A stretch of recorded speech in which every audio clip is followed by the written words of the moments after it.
My name is Jonny Sopotiuk. I use he, him pronouns. Really excited to be here. I am calling in from Vancouver or Burnaby, British Columbia, on the unceded, ancestral, and stolen homelands of the Hunkaminam-speaking people, the Squamish, Tsleil-Waututh, and Musqueam. I always ground our work in reconciliation. And that we have work to do as settlers and allies. I'm the managing director of the Union Cooperative Initiative.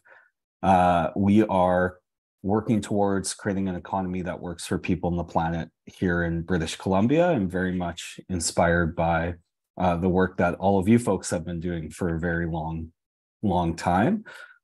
We are founded by a number of different unions. We actually have two more that will be joining us this month that we're very excited about, and could not be doing this work without the incredible folks who have led the way at Co-op Cincy, the Mondragon Network, Preston Model. In the bottom corner, you'll see a photo of Solid State Industries in Surrey, and then one of my favorite cooperative networks out of the Oaxaca region, the People of the Clouds, who run their Indigenous cooperative communities entirely cooperatively run. So I always like to say that our work isn't really groundbreaking. We are just trying to bring it back.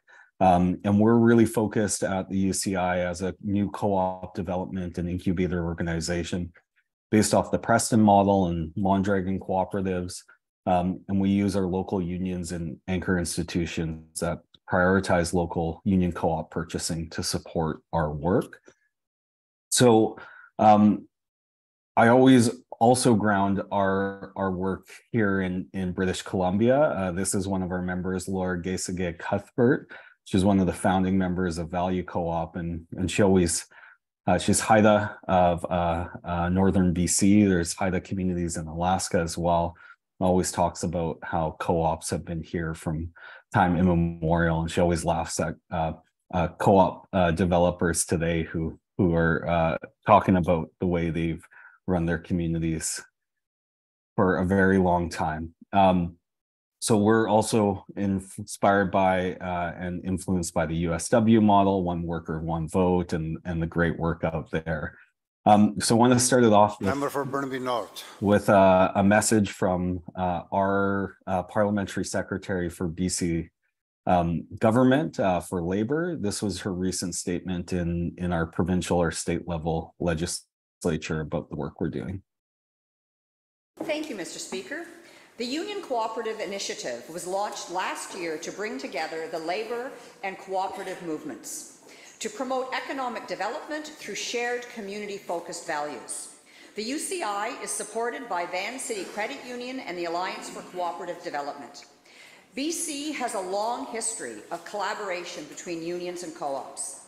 Helena Gutteridge, Vancouver's first woman city councillor and a union organizer, helped create a toy-making co-op in 1914. Japanese and Indigenous fishing co-ops were early sustainable BC enterprises. Today, the UCI serves as an incubator and developer. Value Co-op was UCI's first initiative. It was launched in 2020 at the outset of the COVID-19 pandemic to provide living wage work for freelance arts and cultural workers. Scoop, the Stitchers Co-op, was launched by costume workers in the theatre sector to make flexible fabric masks and other soft goods. Seize the Means of Production Film Co-op provides high-quality film and creative services to value-aligned organizations. One of its newest ventures is the Community Fitness Co-op that provides at-home training to clients around Burnaby. In the words of Managing Director Jonny Sopotiuk, the union cooperative model provides tools for communities to combat pressing issues of our time: income inequality and workplace alienation, racism and discrimination, climate change. So far, UCI has launched seven union cooperatives in partnership with the BC Federation of Labour, IATSE Local 891, Arts and Cultural Workers Union, and move up. Another 10 are in development. Their Union Co-op Development Centre recently opened in Chinatown and will become a hub for worker-focused community economic development, labour organizing, and co-op incubation. Thank you, Mr. Speaker. So Janet's a great ally. She's from Labour. She was a national director with the Public Service Alliance of Canada and education coordinator. Janet mentioned Helena and her work. That's an actual picture of the toy making co-op that existed on Robson Street, right in downtown Vancouver. It's now a shopping district, but over 150 women worked there at the height of its operations, providing dressmaking alteration services. She also mentioned the Japanese fishing co-ops. These actually existed because the white unions at the time would not allow them into membership. And it was finally during a major strike when the Japanese fishing co-ops were used as scab labor that it brought the white workers and Japanese together, and they brought the co-ops into the Fishers Union. These co-ops would still be thriving today if it wasn't for Japanese internment and seizures by the Canadian state. So our first co-op we started in 2019, Value Co-op. It was a 2-year organizing project. This was from our charter meeting with IATSE International reps, where 17 members originally formed an independent union. We didn't think any of the bigger unions would want us.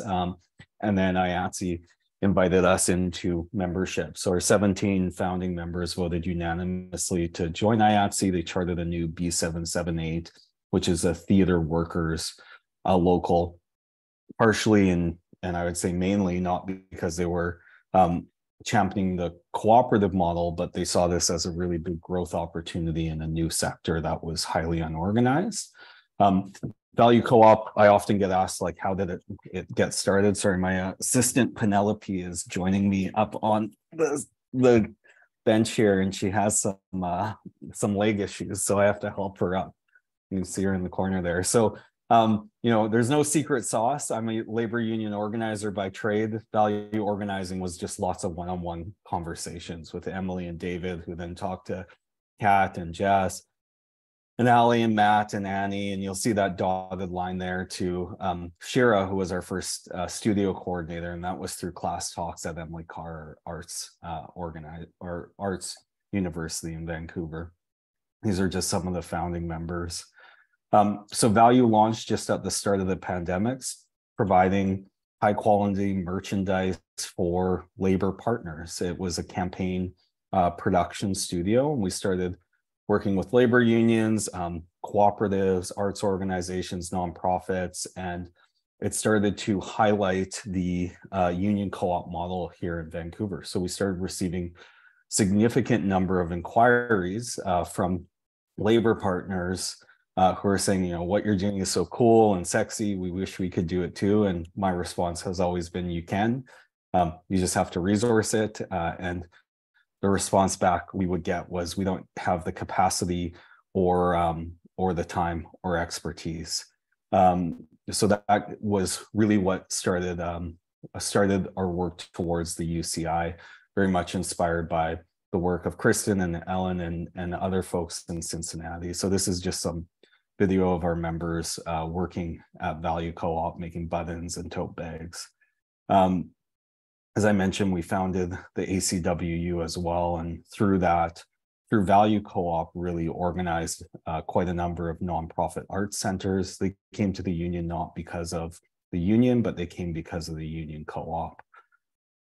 So we launched the UCI in 2021. Last year was our first kind of pilot year as a nonprofit multi-stakeholder co-op. We wanted to ensure that, one, we met the Canadian Worker Co-op Federation's requirement of substantial worker control in the ownership or in the management structure, and wanted to make sure we were bringing together community, labor unions, institutions, akin to the Preston model. We are built off of voluntary contributions from our co-ops, 10% of annual surplus, similar to Mondragon. We also have our co-ops provide 1% of their revenue, And we've been able to significantly grow this past year thanks to contributions from the Alliance for Co-op Development and Van City Credit Union. So we went from 2 part-time project coordinators to now there's about 16 of us working on the UCI and cooperative projects across the province. And we were really lucky. We formed in coalition through the BC Co-op Association, the Alliance for Co-op Development, and saw our first big boost of co-op development funding into this sector. First time since about the early 2000s, where we lost our Labour NDP government to a conservative right-wing government. And we're now under NDP again with really incredible champions like Janet Rutledge. We're just about to launch our brand new website where we're focusing on 3 specific programs: the Union Cooperative Development Incubation, our Solidarity Economy project and services, including the purchasing portal, and the worker training programs. And so this is how we operate. I'm a labor union organizer. I follow the snowflake model, if you're not familiar with it. Marshall Gantz and some incredible racialized farm workers in California really perfected this model. So we have a core organizing team and project teams who are working on community initiatives, different incubated co-ops, all part of this network. So our worker training program, we partnered with the BC Federation of Labor, our statewide or province-wide labor federation. This was founded in 1996. It would offer these trainings once a year, and we really have ramped it up, which has coincided well with the reintroduction of card check in union organizing in our province. So there's been a renewed interest in organizing from labor leadership. So this is just one of our recent trainings with the Vancouver and District Labor Council Young Workers Committee. And we have expanded to have 5 different course offerings that we offer. And every single one of them, we include a module on union co-op development as either an organizing or a development strategy. In the last year and a half, we've had over 150 participants from 50 local unions. So that's really helped us bring credibility to the organizing model, but also new energy and new partnerships. Our Solidarity Economy project and services, we have launched internally the purchasing portal. So this allows our partner labor unions. We currently, I think there's about 70 on the list that we have worked with through Value, the Stitchers Co-op or the Film Co-op, come to the UCI to access our union co-op services, whether that's through the collective print shop, film and video work, graphic design and illustration. Any surplus from those projects is redirected to our co-op development fund. One of the biggest challenges we found with our early co-ops, Value and the Stitchers, was they really struggled with the sales and outreach work.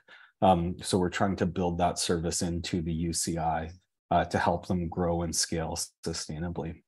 Our co-op development incubation services, we're providing these both for unions and for unionized co-ops. So we've had primarily new organizing initiatives, although we've had a couple inquiries recently of conversion projects and a couple inquiries from labor unions who want to start strategic organizing drives in different sectors and want to use the union co-op model as a part of that.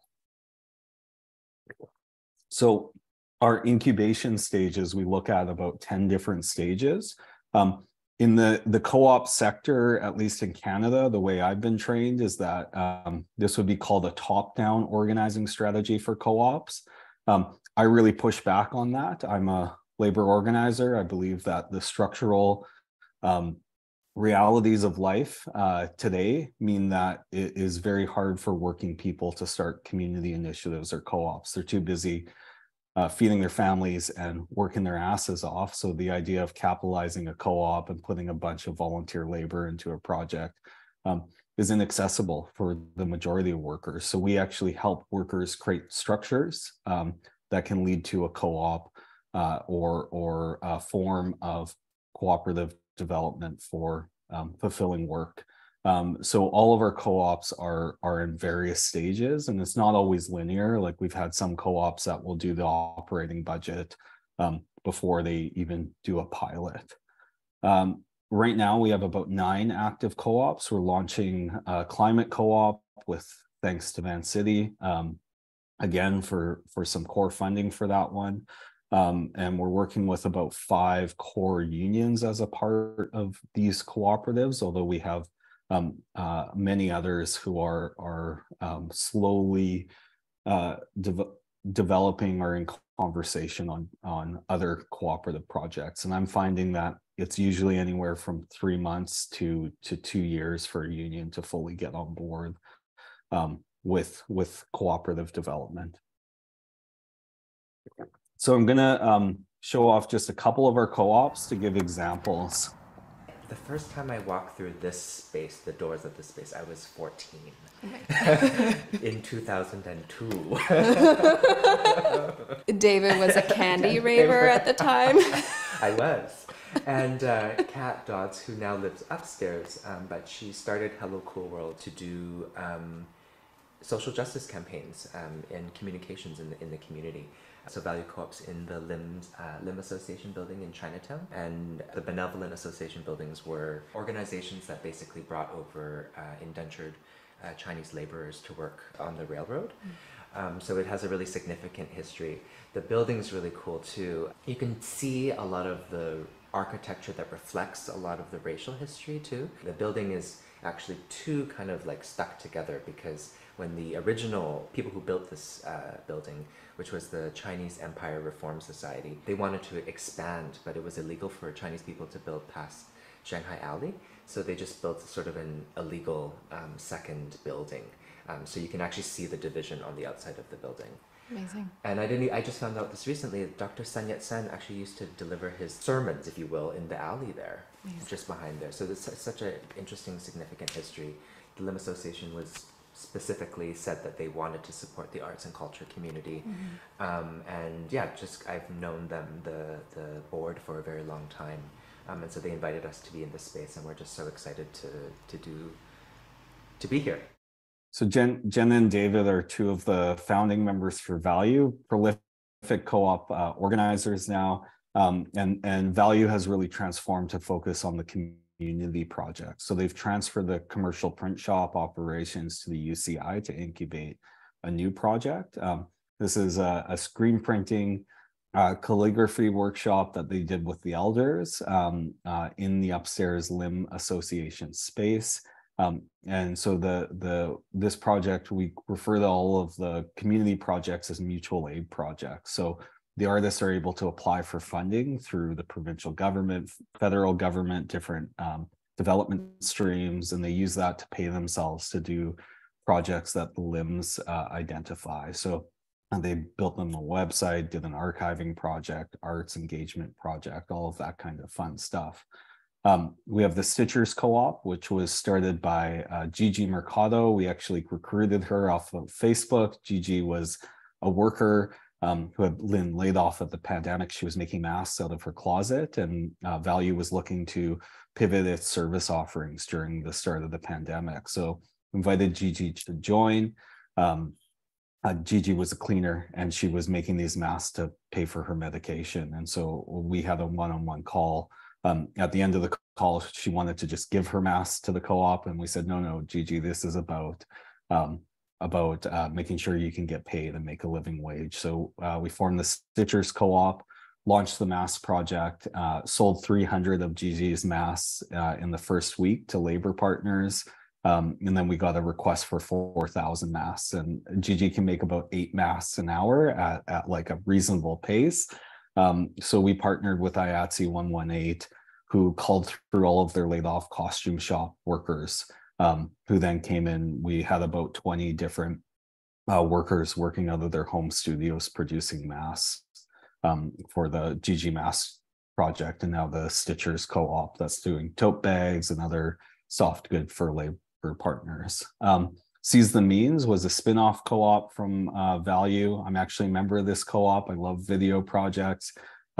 And Darcy and Eric are 2 videographers, and we all work together on creative projects as freelancers and have formed this co-op together. have been able to do incredible projects like a really important campaign from the Coop National Indigenous Council's Water is Life campaign.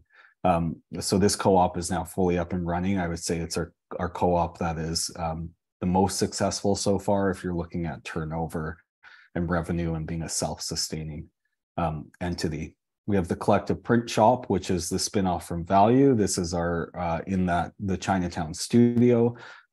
So the upstairs there is becoming the Cooperative Development Center Print Shop, which is generating sales. And if you see that back wall at the back of the studio there with the pegboards, that is actually the entrance to one of our other co-op projects, which is the People's Pub, which is a new long-term project to create a cooperative brewery in partnership with SEIU. So we call that, or I'm calling that, the Red Room. So it's through that false door, and we're using it as a community organizing space. So one of our first big events was a Filipino arts and cultural night. We had over 60 people packed in the space. I think I saw Eric, one of our co-op organizers, on the call, and we estimated about 20 folks could fit. So it was overflowing, and it's been a great way to activate. We actually now have a Filipino arts workers co-op in development through that partnership. Mayworks Festival, working people in the arts. A lot of our co-ops are arts related. That's my background, and that's what our union partners were identifying at the start. So not specifically a worker co-op, but a nonprofit co-op that provides work opportunities for our members.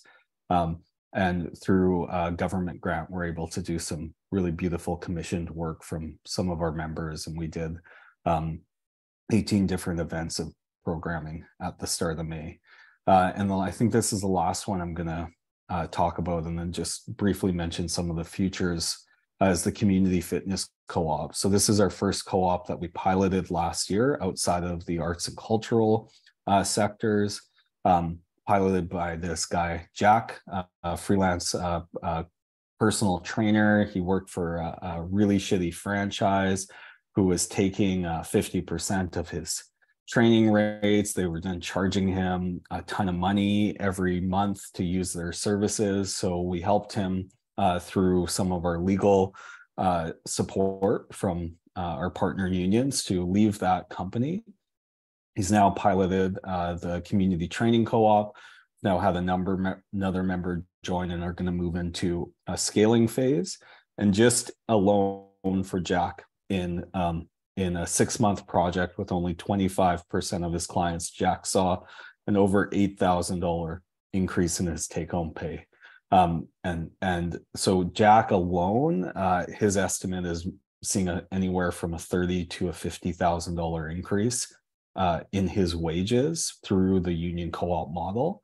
So what they've decided on is that they can bring in their own clients into the co-op. They provide a 7% admin fee back to the co-op structure. And then the co-op, if it's doing marketing and recruiting clients for them, the co-op will take a 20% and then a 15% and then a 10% scaling fee.